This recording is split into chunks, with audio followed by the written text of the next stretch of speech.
Liquid natural gas producers from Qatar, Norway and the US are in line to deliver enough fuel to keep the lights on in Poland, and to complicate relations between Russia and the US. SWINOUJSCIE,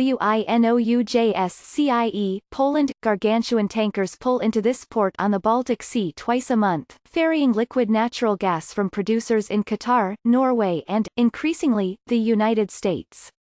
The fuel will help light and heat millions of Polish homes, while gradually cutting the country's dependence on coal. This fuel is also an important geopolitical strategy. Poland is determined to end its reliance on Russian energy within the next few years, part of a broader effort in Europe to diversify the region's energy supply.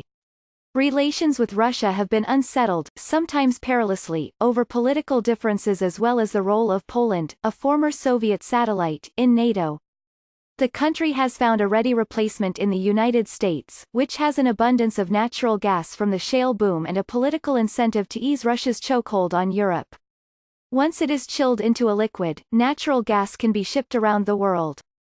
American companies now have contracts that span decades and promise to supply Poland with the equivalent of about half of its current gas imports.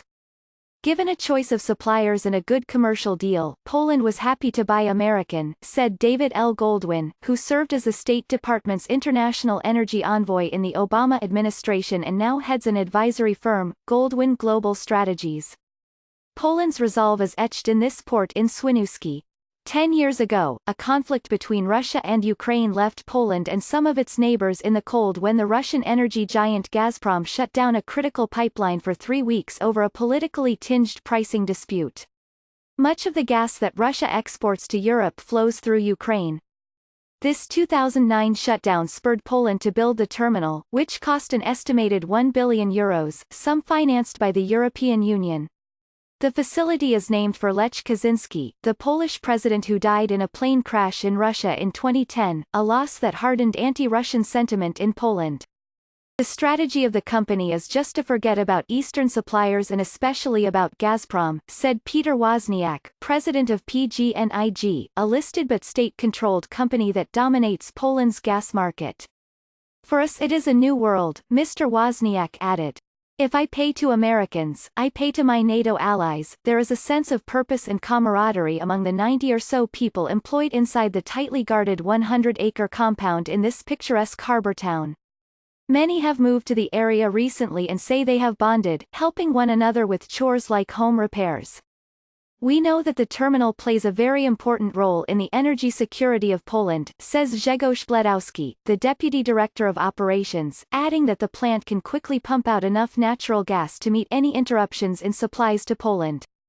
The port is already reshaping Poland's relationship with Russia. Gas deliveries from Qatar began in 2015, which have been supplemented with one-off shipments from producers like Norway and the United States.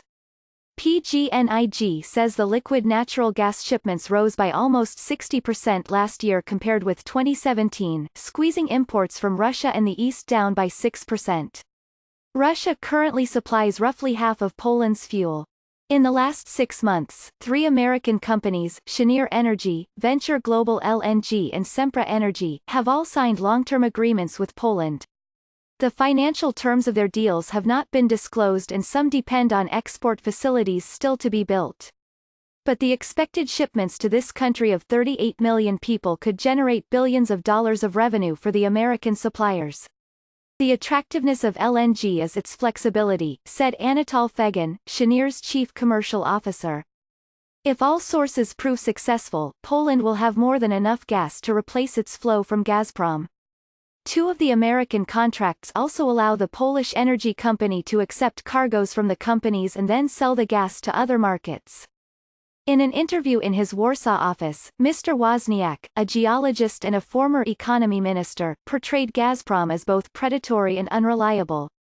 Waving a cigarette, he traced Gazprom's pipelines snaking from Russia into Europe's industrial heartland on a map. Gazprom's intention, he said, is to capture this vital part of the European market and monopolize it in a way they please. A Gazprom spokesman declined to comment. Liquefied natural gas has shaken up pipeline politics, creating competition for longtime suppliers like Gazprom. Global LNG imports grew by more than 9% last year, a much faster rate than oil or gas, according to Rystad Energy, a market research firm. While the United States is only a modest gas exporter now, it is on pace to be a global leader like Qatar in the coming decades, made possible by the disruptive technologies like fracking. Against that backdrop, there is a kind of Cold War playing out among energy suppliers like Russia and Algeria and new energy exporters from the United States. The Trump administration has promoted sales of American gas to Europe as a bulwark against Moscow. The administration, in general, has sought closer ties with the government in Poland, where the United States has around 4,500 troops stationed. In November, the United States Energy Secretary, Rick Perry, flew to Warsaw for the Cheniere contract signing. President Trump also has broadly pushed Europe to buy more natural gas, as officials there try to avoid tariffs on the important automobile industry. Washington scored a victory this month when Germany, the single biggest consumer of Russian natural gas, agreed to build its first LNG terminal, preparing for possible trade.